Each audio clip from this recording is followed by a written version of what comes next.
Hoje é dia 5 de abril de 2020. Eu acredito que vocês ainda, quem acompanha meu canal há mais tempo, ainda não me viu num vídeo assim devocional ao lado da minha esposa, Viviane.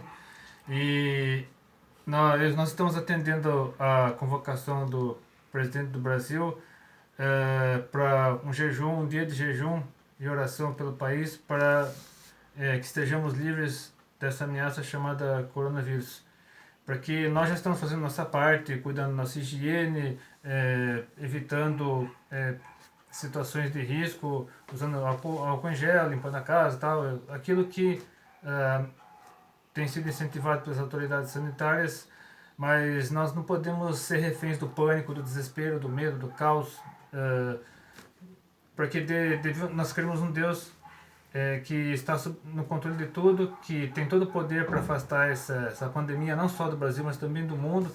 Por exemplo, as últimas notícias que eu vi na internet dão a entender que na Espanha e na Itália o número de casos já está diminuindo, o número de internações já está diminuindo. Então, graças a Deus, a doença já está começando a regredir. Espero que. Nós ainda estamos no dia 5 de abril. Eu tenho certeza que até o final de abril o número de casos diminuirá muito no mundo inteiro e haverá muitas pessoas curadas, muitas vidas serão salvas. Eu creio. E no caso da minha esposa, ela começou o jejum ontem à noite, e eu comecei às 8 da manhã em ponto e pretendo estender o jejum até às 18 horas, até 6 horas da tarde, porque como eu tenho resistência baixa, eu não quero ficar muito tempo sem comer para não ficar com fraqueza, vulnerável. Então eu decidi deixar o jejum de 10 horas, mas eu pretendo publicar esse vídeo ainda hoje no Facebook, dia 5 de abril, e no YouTube pretendo publicar mais pra frente, provavelmente na quarta ou na quinta-feira. E para você que está assistindo o vídeo no Facebook hoje, no domingo, se você ainda não começou, você pode começar a hora que você quiser, para atender ao pedido, à convocação não só do presidente da República, mas também das principais lideranças evangélicas do Brasil, para que esse vírus seja contido, seja detido em nosso país e também fora dele também. E eu queria brevemente falar aqui, para não demorar muito, por que nós devemos atender essa convocação para o jejum. Primeiro, porque somos cristãos, nós cremos em Deus, cremos que Deus tem todo o poder.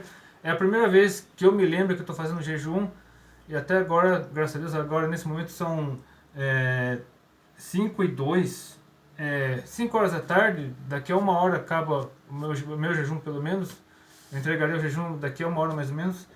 E gostaria de falar aqui rapidamente, para não tomar muito tempo, e dar oportunidade para minha esposa falar.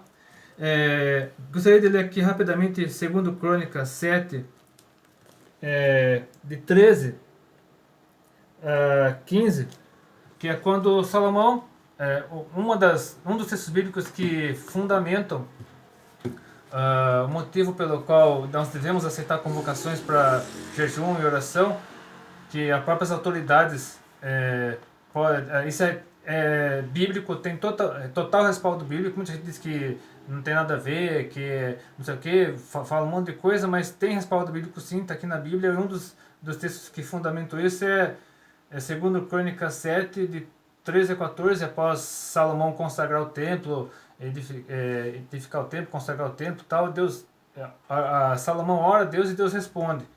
E na resposta Deus diz o seguinte: se eu cerrar os céus e não houver chuva, ou se ordenar aos gafanhotos que consumam a terra, ou se enviar a peste dentro do meu povo, e se o meu povo, que se chama pelo meu nome, se humilhar e orar e buscar a minha face, se converter dos seus maus caminhos, então eu virei dos céus e perdoarei os seus pecados e sararei a sua terra. Agora estarão abertos os meus olhos e atentos os meus ouvidos à oração desse lugar. E isso inclui também o Brasil, dos dias de hoje.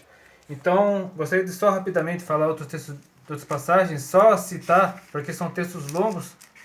E só para aí eu deixarei as referências aqui embaixo na descrição para você ler na sua Bíblia. Uma delas é de 2 Crônicas, capítulo 20, né, falando resumidamente o capítulo 20, leia o capítulo 20 todo de 2 Crônicas, que fala sobre o rei Josafá. Porque como Josafá, ele se aparentou com Acabe que era um rei ímpio, o rei de Israel, né, e, e Acabe acabou morrendo, Josafá conseguiu se salvar, tudo. Mas eu acredito que em punição a Josafá, por ele ter sido infiel a Deus ao aliar-se com Acabe, num certo período, Deus permitiu que fossem os Moabitas, os Amonitas, para pelejar contra Judá, no caso, que era o reino de Judá. Aí Josafá se humilhou diante de Deus, orou, tudo. E aí apregou um jejum em todo Judá, ou seja, foi uma determinação real do rei de Judá, no caso Josafá. Aí mais tarde, lá, se você continuar lendo o texto, todo o povo aceitou o jejum, fez o jejum, tudo. Aí orou, clamou a Deus. Aí um dos, deixa eu ver, Jaziel, filho de Zacarias, filho de Benai, filho de Jeiel, filho de Matanias, Levitas, filho de Asaf. E aí ele falou, né, que, deixa eu só ler aqui rapidinho, dai ouvidos, no versículo 15, dai ouvidos todo Judá e vós, moradores de Jerusalém, tu, ó rei Josafá, assim o Senhor vos diz, não temais, nem vos assusteis por causa dessa grande multidão, pois a peleja não é vossa, senão de Deus. Aí foi quando ele colocou à frente do exército um coral cantando grande é o Senhor, porque a sua misericórdia para sempre. Aí, enquanto o povo, o coral cantava na frente do exército, os inimigos de Israel foram saindo assustados, um acabou matando o outro, aí quando o coral, o exército de Judá, desculpa, perdão, chegou lá, estavam todos mortos. Então foi Deus agindo em favor do povo. Aí lá em Esther, outro texto que demonstra o quanto convocações como essas são bíblicas, né, respaldo bíblico, é o de Esther, capítulo 4. No capítulo 4 fala sobre que os capítulos anteriores falam que Amã era uma pessoa muito poderosa no reino da Pérsia. Ele recebeu do rei Assuero uma influência, de certo poder, e ele exigiu que todos se curvassem diante dele. Só que Mardoqueu, que era tio de Esther, não se curvou. E primo, né? Acho que era o primo mais velho de Esther. Ele não se curvou diante de Amã. Aí Amã não se contentou apenas em condenar. Ele condenou Mardoqueu à morte, mas também condenou à morte todos os judeus que estavam lá em Suzã, que era a capital da Pérsia na época. Aí no capítulo 4 mostra o povo se humilhando, Mardoqueu vestindo pano de saco, rasgando as vestes e tal, o povo todo se humilhando, jejuando, chorando.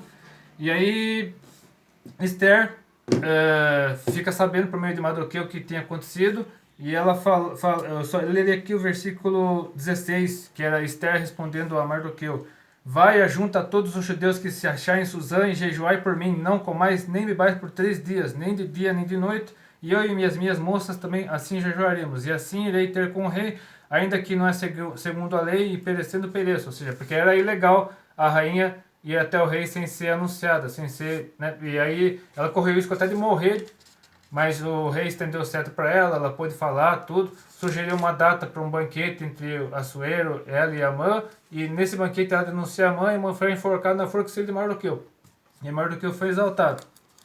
Agora outro texto, rapidamente, é o de Isaías capítulo, deixa eu ver aqui, que fala sobre Senaqueribe, amanheceu no Judá. Isaías 36, 37, 36 e 37.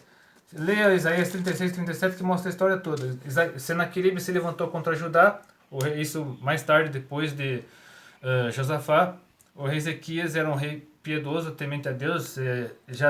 Os assírios já tinham destruído o reino de Israel e estavam querendo destruir o reino de Judá. Aí Senaqueribe se confrontou, ele blasfemou contra Deus e tal. E parece que o rei da Etiópia também. Aí Ezequiel ficou apavorado. Aí o profeta Isaías veio até ele, já no capítulo 37, anunciando o que ia acontecer e tal. E Ezequias se humilhou diante de Deus, orou. E aí no caso, Isaías apresentou a profecia. Aí foi mandada a carta para o Senaqueribe e tal. E inclusive o que aconteceria com o Senaqueribe depois, que ele seria morto pelos próprios filhos. Aí você vê lá o cumprimento da profecia no final do capítulo 37, com o anjo de Deus matando No versículo 36 diz assim: Então saiu o anjo do Senhor e feriu no arraial dos assírios a 185.000. E quando se levantaram pela manhã cedo, eis que tudo eram corpos mortos. Assim Senaqueribe, continua no versículo 37 e 38. Assim Senaqueribe, rei da Síria, se retirou e se foi e voltou e ficou em Nínive. E sucedeu que, estando ele prostrado na casa de Nisroque, seu Deus, Adrameleque e Sarezer, seus filhos, o feriram na espada. E eles fugiram para a terra de Arará, e Esar-Adon, seu filho, no seu lugar. Ou seja, o próprio Senaqueribe acabou sendo morto por ter desafiado a Deus. E finalmente, quero ler aqui em Jonas, no livro de Jonas, capítulo 3. Porque Jonas, a história de Jonas todo mundo conhece. Ele é convocado por Deus para ir até Nínive, porque Nínive é a capital, é uma das maiores cidades do mundo na época. E era uma cidade extremamente ímpia, cruel. Aí Deus anunciou a destruição de Nínive. Era para Jonas ir até lá. Jonas ia até lá anunciar a destruição de Nínive. Aí só que Jonas fugiu. Ele fugiu, tentou fugir para Tarsis, mas aí teve a tempestade e tal. Jonas foi tirado do navio, foi engolido por uma baleia e depois de 3 dias quando a baleia vomitou Jonas, Deus o convocou de novo para ir até Nínive. Aí no capítulo 3, Jonas prega em Nínive e anuncia a destruição da cidade e tal, só que a cidade se converte. Aconteceu exatamente o contrário do que Jonas tinha pregado, que Jonas tinha anunciado. Deixa eu ver aqui. No versículo 6, porque essa palavra chegou, no versículo 6 do capítulo 3, porque essa palavra chegou ao rei de Nínive, levantou-se do seu trono, e tirou de si os seus vestidos e cobriu de saco, e assentou sobre a cinza, e fez uma proclamação que se divulgou em Nínive por mandado do rei dos seus grandes, dizendo: nem homens, nem animais, nem bois, nem ovelhas provem coisa alguma, nem se lhes dê pasto, nem bebam água. Ou seja, o próprio rei de Nínive, que era pagão, pregou um jejum para mover o coração de Deus para impedir que a cidade fosse destruída. E Deus teve compaixão da cidade, a cidade não foi destruída. Aí depois, no capítulo 4, você vê Jonas se revoltando contra Deus e tal. Então, que lições podemos tirar de tudo isso?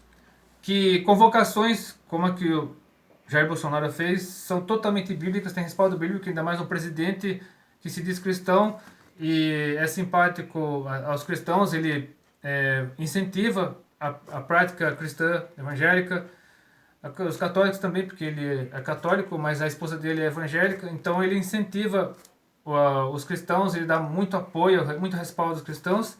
Então é uma convocação bíblica, sim, tem respaldo bíblico, como eu acabei de mostrar. Consulte aqui nas referências que eu deixei aqui na descrição do vídeo. Então quero terminar dando a palavra à minha esposa Viviane, que quer falar alguma coisa para vocês e cantar uma música. Em meio a essa pandemia, a gente começa a refletir nas nossas vidas, né? E sempre tem um versículo que conforta os nossos corações, que é Salmo 121, 1 e 2. Elevo meus olhos para os montes. De onde me virá o socorro? O meu socorro vem do Senhor, que fez os céus e a terra. E na minha camisa aqui está escrito: quem planta fé, colhe milagres.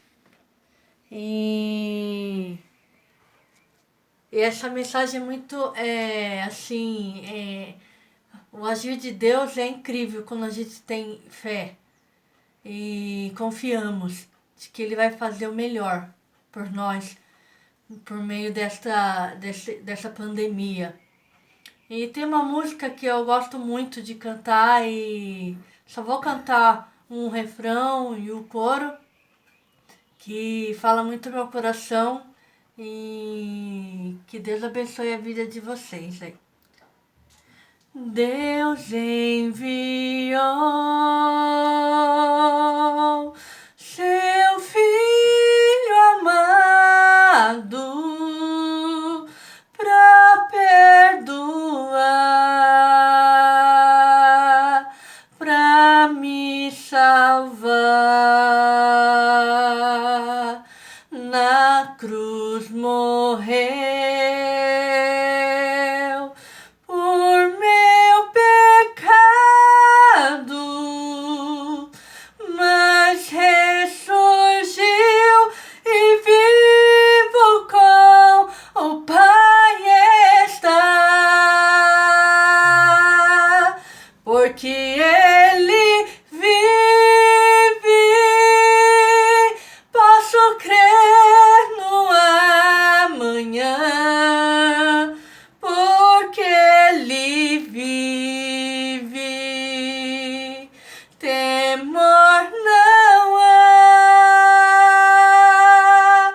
Mas eu bem eu sei que a minha vida está nas mãos do meu Jesus, que vivo está. Amém. Que Deus conforte o coração de cada um de vocês. E Deus ainda realiza sonhos. Acredite em vocês. Acredite que nos seus sonhos, em meio a toda essa tribulação, que não desista de seguir em frente, não desista de sonhar, de querer correr atrás, de realizar o projeto da sua vida, viu? Que Deus abençoe grandemente a vida de vocês. Tenham fé. Confiem em Deus, que tudo vai dar certo. Amém. Eu creio. Amém. Amém. Que Deus abençoe a cada um de vocês. E até mais. Tchau, tchau. Desejo.